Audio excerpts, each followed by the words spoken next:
मिळाला आणि महायुतीच्या सरकारमध्ये 4,000 कोटी रुपये आपल्या या पाचोरा विधानसभा मतदारसंघासाठी किशोरप्पांना आणले.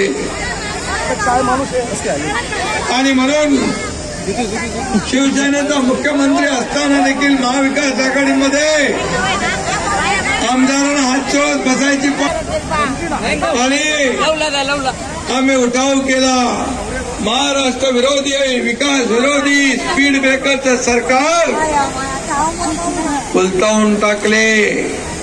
गुलाबरावच्या भाषेत फरार.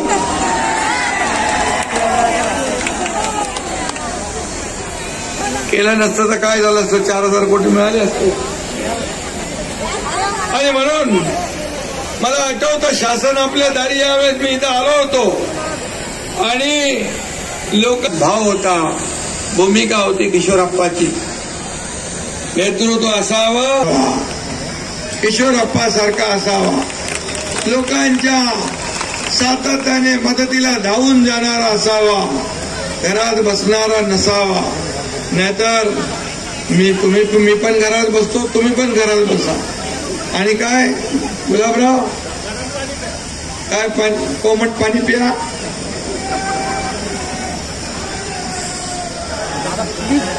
आणि तुम्ही घरात बसा, मी घरात बसतो. अरे कोविड करून पोटाची खळगी कशी भरणार.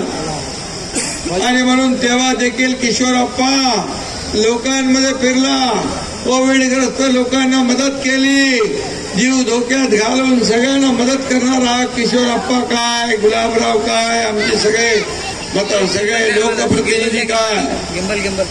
आणि तुमचा एकनाथ शिंदे पण पीपी किट घालून हॉस्पिटलमध्ये लोकांची मदत करत होता. आणि त्यावेळेस मुख्यमंत्री काय करत होते ते मला माहित नाही, तुम्हाला माहित आहे, टीव्हीवर बघत होते तुम्ही. आणि म्हणून या ठिकाणी लाडकी बहीण माझी आहेत, मोठ्या प्रमाणात लाडक्या बहिणी आलेल्या आहेत. आता जिकडं जातो तिकडं लाडक्या बहिणींची संख्या माझ्या जास्ती असते, लाडक्या भावांची असते.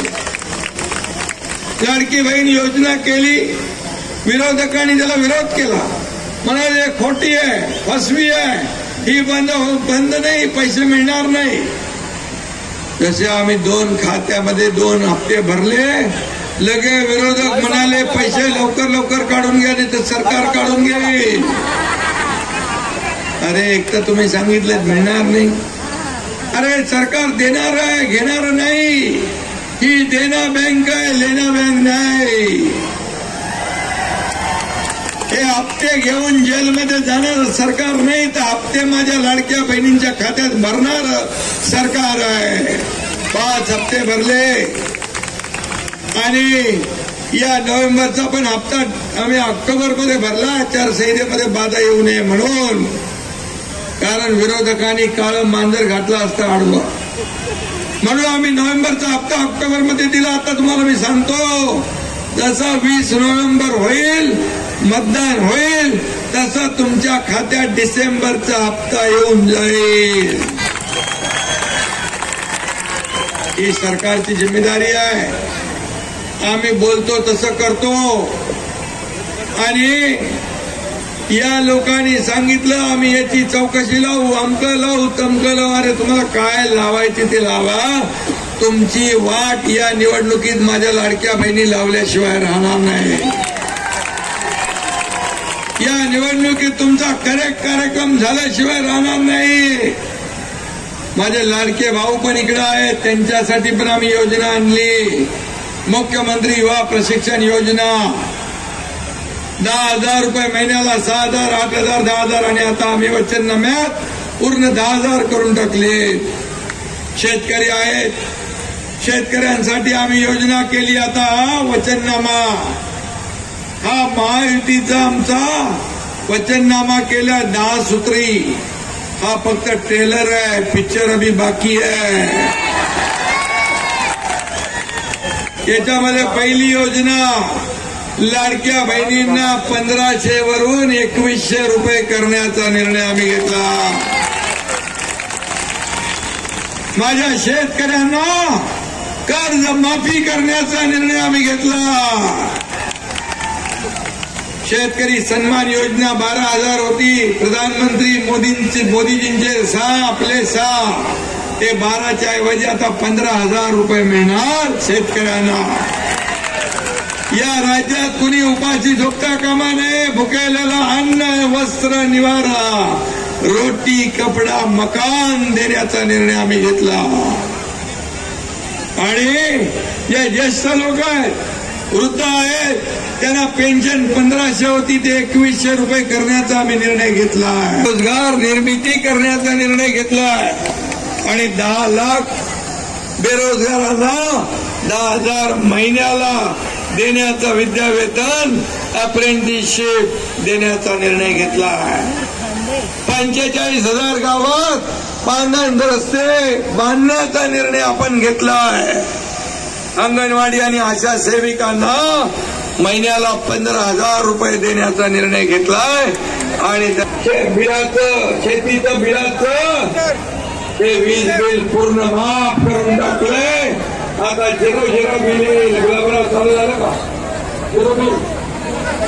आणि आता जे आपण घरात वापरतो लाईट पंखे फ्रीज टीव्ही एवढं बिल येतं त्याच्यामध्ये 30% सवलत देण्याचा निर्णय आणि सरकार स्थापल्यानंतर 100 दिवसात विजन महाराष्ट्र 2019 हा निर्णय आपण घेतला. हे जर सरकार पलटवलं नसतं तरी झालं असतं का? हे आपण केलं असतं का? माझ्या लाडक्या बहिणींना मी विचारतोय या त्यांना तुम्ही जोडा दाखवणार की नाही? शेतकऱ्यांच्या योजना कर्जमाफीच्या योजना माझ्या लाडक्या बहिणींच्या योजना लाडक्या भावांच्या योजना या योजनेच्या आम्ही इन्क्वायरी लावू चौकशी करू आणि जे दोषी आहेत ते आपलंच पण त्यांचं सरकार तुम्ही येऊ देणार? सरकार येऊ देणार? तुमच्या योजना बंद पाडणाऱ्यांचं सरकार येऊ देणार? आणि तुमच्यासाठी माझ्या शेतकऱ्यांसाठी माझ्या लाडक्या भावांसाठी लाडक्या शेतकऱ्यांसाठी लाडक्या बहिणींसाठी लाडक्या ज्येष्ठांसाठी जेलमध्ये जावं लागलं तर एकनाथ शिंदे एकदा नाही 100 वेळा जेलमध्ये जायला तयार आहे.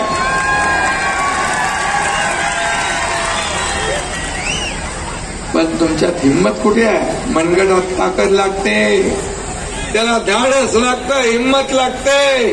आणि माझ्या महाराष्ट्रातली तमाम जनता तुमची या निवडणुकीमध्ये वाट लावल्याशिवाय राहणार नाही.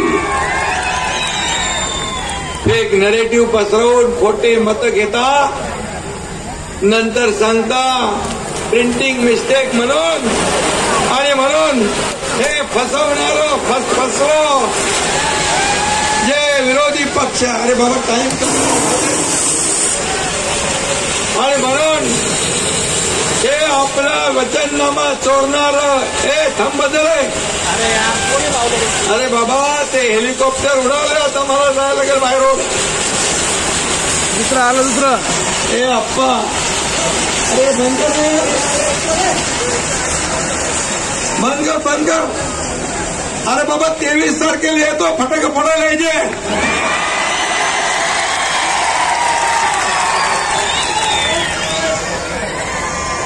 आणि म्हणून आपलं वचननामा चोरला त्यांनी.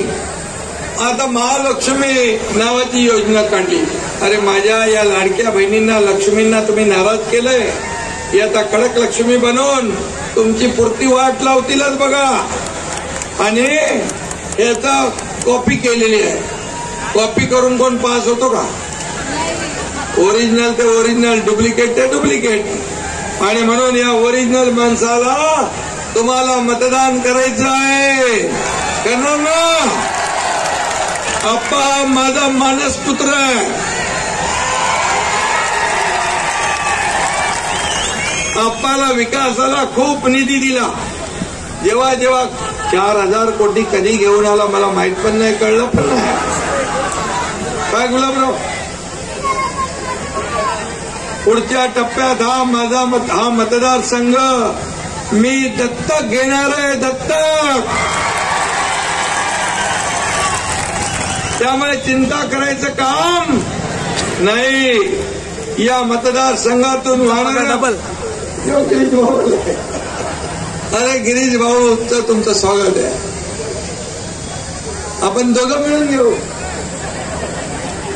या मतदारसंघातून वाहणाऱ्या गिरणा नदीवर बंधाऱ्याचा प्रश्न प्रलंबित आहे. त्यासाठी निधी उपलब्ध करून बंधारे आपण पूर्ण करू, हा देखील शब्द या ठिकाणी देतो. MIDC मंजूर केलेली आहे. आता तिथं मोठे उद्योग येतील, रोजगार वाढेल, माझ्या या पाचोऱ्यातल्या तरुणांच्या हाताला काम मिळेल आणि तुम्हाला मुंबई पुण्याला नोकरीसाठी दगदग करायची गरज लागणार नाही. आणि म्हणून मी आपल्या सगळ्यांना एकच विनंती करतो, 20 तारखेला उठायचं आणि काय करायचं, पहिलं मतदार केंद्रात जायचं, मतदान करायचं. आणि माझ्या भाऊजींना पण सांगतो, तुम्ही पण सकाळी उठून पहिलं मतदान करायचं. कारण मग करतो, मग थोडं जेवतो, मग थोडं झोपतो, आराम करतो, असं केलं तर याला लीडनी निवडून आणायचंय ना. रेकॉर्ड ब्रेक विजय पाहिजे ना. कितव्यांदा निवडून येतो तू? तिसऱ्या. आता हॅट्रिक करायची आहे ना. हॅट्रिक करायची म्हणजे तुम्हाला चेंडू बाउंड्रीच्या बाहेर घालवायला लागेल. आणि म्हणून तुम्हाला सगळ्यांना माझी विनंती आहे की 20 तारखेला तुम्ही भरभरून मतदान करा आणि 23 तारखेला हा एकनाथ शिंदे इथं फटाके फोडायला, गुलाल उधळायला तुमच्यामध्ये येईल. धन्यवाद. जय हिंद, जय महाराष्ट्र.